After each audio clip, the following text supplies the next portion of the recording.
প্রিয় দর্শক, আজকের ভিডিওতে একটি মূল্যবান আয়াত আমি আপনাদের সঙ্গে শেয়ার করব। প্রিয় দর্শক, এই মূল্যবান আয়াতটি যদি আপনি বেশি বেশি পাঠ করেন, আল্লাহ সুবহানাহু ওয়া তাআলা সর্বপ্রথম আপনাকে রিজিক বৃদ্ধি করবেন। আল্লাহ সুবহানাহু ওয়া তাআলা আপনার দোয়াকে কবুল করবেন এবং মুসিবত হতে আল্লাহ পাক আপনাকে হেফাজত করবেন, চাই সেই মুসিবত যত কঠিনই হোক না কেন। প্রিয় দর্শক, এই মূল্যবান আয়াতটি সূরা ফাতিহার একটি মূল্যবান আয়াত। প্রিয় দর্শক, সূরা ফাতিহা টোটাল আয়াত সংখ্যা হচ্ছে 7টি এবং সূরা ফাতিহাকে বলা হয় উম্মুল কিতাব, অর্থাৎ পবিত্র কোরআনের মা। অর্থাৎ পবিত্র কোরআনে যা কিছু আলোচনা করা হয়েছে সব কিছুর আলোচনা সংক্ষিপ্তভাবে করে দেওয়া হয়েছে সূরা ফাতিহার মধ্যে। প্রিয় দর্শক, বিশ্বনবী সাল্লাল্লাহু আলাইহি ওয়াসাল্লাম সূরা ফাতিহা সম্পর্কে বলেছেন যে এই সূরা ফাতিহা এমন একটি সূরা যা না তাওরাতে ছিল, না জাবুরে ছিল, না ইনজিলে ছিল, যেটা পবিত্র কোরআনে আল্লাহ সুবহানাহু ওয়া তাআলা অবতীর্ণ করেছেন। তো প্রিয় দর্শক, সূরা ফাতিহার ফজিলত অনেক অনেক বেশি। তো প্রিয় দর্শক, সূরা ফাতিহার এই মূল্যবান আয়াতটি এতটাই শক্তিশালী, এতটাই গুরুত্বপূর্ণ, যে কোনো মুসিবতে আপনি যদি এই আয়াতটি বারবার তেলাওয়াত করেন, আল্লাহ সুবহানাহু ওয়া তাআলা আপনাকে গায়বী সাহায্য করবেন, গায়বী নুসরত দান করবেন। এইভাবে করে আল্লাহ পাক যে কোনো মুসিবত হতে আপনাকে রক্ষা করবেন। আপনি যদি অভাবী হয়ে থাকেন, আপনাকে আল্লাহ সুবহানাহু ওয়া তাআলা রিজিককে বৃদ্ধি করে আপনার অভাবকে, অনটনকে তিনি দূর করে দেবেন এবং আল্লাহ সুবহানাহু ওয়া তাআলা আপনার দোয়াকে কবুল করবেন। বলুন সুবহানাল্লাহ। প্রিয় দর্শক, এই মূল্যবান আয়াত বিশ্বনবী সাল্লাল্লাহু আলাইহি ওয়াসাল্লাম পাঠ করেছিলেন এমন এক সময়ে যখন বিশ্বনবী সাল্লাল্লাহু আলাইহি ওয়াসাল্লাম একটি কঠিন মুসিবতের সম্মুখীন হয়েছিলেন। প্রিয় দর্শক, শুধু বিশ্বনবী সাল্লাল্লাহু আলাইহি ওয়াসাল্লাম নন, বিশ্বনবী সাল্লাল্লাহু আলাইহি ওয়াসাল্লামের সঙ্গে সাহাবায়ে কেরাম রিজওয়ানুল্লাহি আজমাইনগণ কঠিন মুসিবতের সম্মুখীন হয়ে পড়েছিলেন। প্রিয় দর্শক, আর সেই কঠিন মুসিবতটা ছিল বদরের যুদ্ধ। প্রিয় দর্শক, বদরের যুদ্ধ এমন একটি যুদ্ধ ছিল, এমন একটি সংগ্রাম ছিল, হক আর বাতিলের লড়াই, প্রথম লড়াই। এই লড়াইয়ে যদি মুসলিম বাহিনী সেদিন পরাজিত বরণ করত, অর্থাৎ যদি হেরে যেত, আর কাফের বেঈমানরা যদি জিতে যেত, তাহলে বদর প্রান্তেই ইসলাম শেষ হয়ে যেত। ইসলামের পতাকা আর পৃথিবীর বুকে কোনো দিন উত্তোলিত হতো না। প্রিয় দর্শক, সাহাবায়ে কিরাম রিজওয়ানুল্লাহি আজমাইনগণদের সংখ্যা ছিল মাত্র 313। কোনো অস্ত্র ছিল না, কোনো তলোয়ার ছিল না, ঢাল ছিল না, হাতে নিয়েছিল ডাল, খেজুরের ডাল, কারো হাতে পাথর, ঘোড়া বলতে মাত্র 2টি আর 70টি উট, তাও পালাক্রমে সকলেই সাওয়ার হচ্ছিল। তাদের কাছে কোনো অস্ত্র ছিল না, না তলোয়ার, না আপনার ঢাল, আর না অন্য কিছু। আর বিপক্ষে কাফের বাহিনী হাজারেরও বেশি, আবার প্রশিক্ষণ প্রাপ্ত অস্ত্র শস্ত্র সহ তারা বিপক্ষে দাঁড়িয়ে আছে।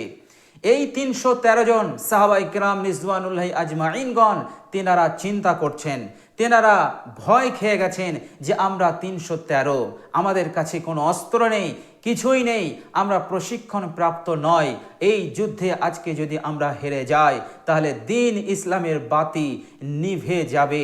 আগামী দিনে এই পৃথিবীর বুকে এই শান্তির ধর্ম আর প্রতিষ্ঠিত হবে না। কিন্তু সাহাবায়ে কেরামদেরকে জিততেই হবে।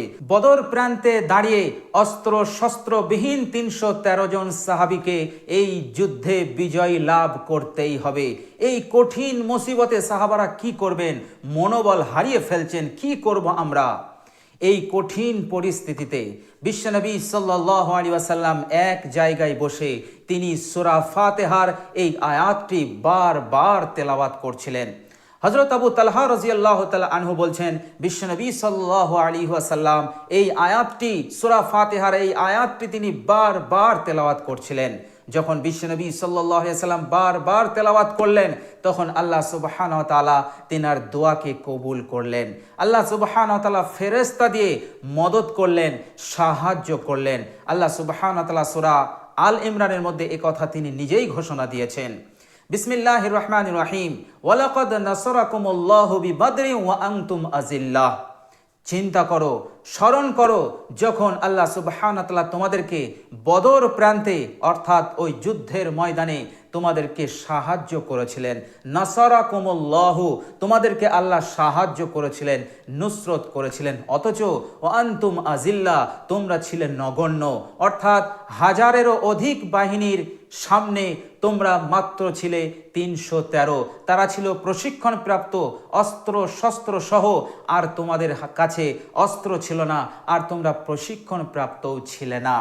আল্লাহ সুবহানাহু ওয়া তাআলা বিশ্বনবী সাল্লাল্লাহু আলাইহি সাল্লামকে এই সুসংবাদ শুনিয়ে দিলেন এবং আল্লাহ সুবহানাহু ওয়া তাআলা বললেন, ইস্তাকুলু লিল মুমিনিনা, হে নবী, যখন আপনি ওই মুমিন সাহাবীদেরকে আপনি বলছিলেন, আলাইয়া আকফিয়াকুম আইয়ুমিদ্দাকুম রাব্বুকুম বিসালাসাতি আলাফিম মিনাল মালাইকাতি মুনজিলিন, তোমাদের জন্য এটা কি যথেষ্ট হবে না যে আল্লাহ সুবহানাহু ওয়া তাআলা আজকের দিনে এই কঠিন মুসিবতে তোমাদের জন্য আসমান হতে 3000 ফেরেশতা অবতরণ করছেন, সেই 3000 ফেরেশতা তোমাদের সাথে যুদ্ধ করবে, এটা কি তোমাদের জন্য যথেষ্ট হবে না?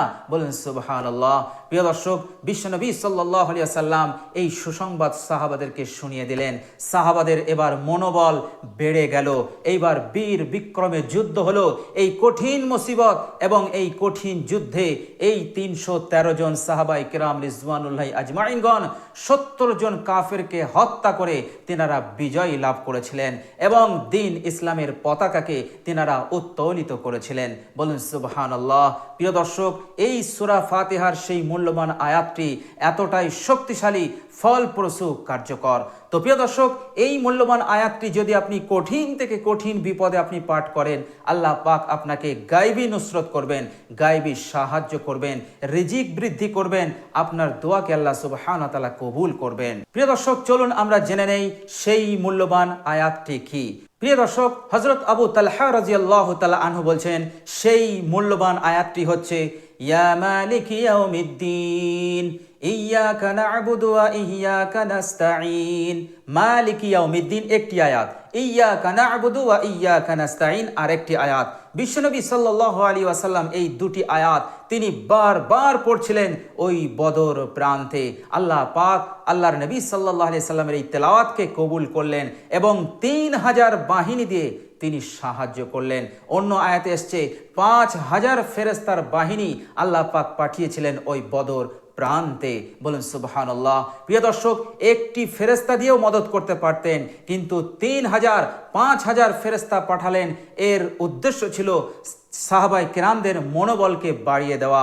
313 জন ওই যোদ্ধা, মুসলিম যোদ্ধা 313 জনের মনোবলকে বাড়িয়ে দেওয়া এবং তাদের সম্মানকে বৃদ্ধি করা। বলুন সুবহানাল্লাহ। এই কঠিন মুসিবতে অস্ত্র শস্ত্রবিহীন সাহাবাদেরকে আল্লাহ পাক ফেরেশতাদের মাধ্যমে সাহায্য করে তিনি বিজয় দান করেছিলেন। তো প্রিয় দর্শক, খুবই মূল্যবান আয়াত। আয়াতটি আপনি যখন তখন পড়তে পারেন। বেশি বেশি পড়ুন, বেশি বেশি পাঠ করুন। বিপদে থাকলে বেশি বেশি পড়ুন।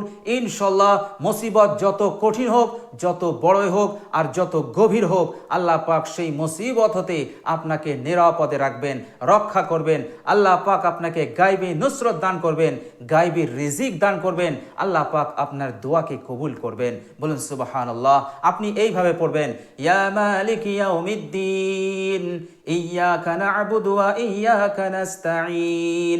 ইয়া মালিক ইয়াউমিদ্দিন ইয়্যাকা না'বুদু ওয়া ইয়্যাকা নাস্তাঈন।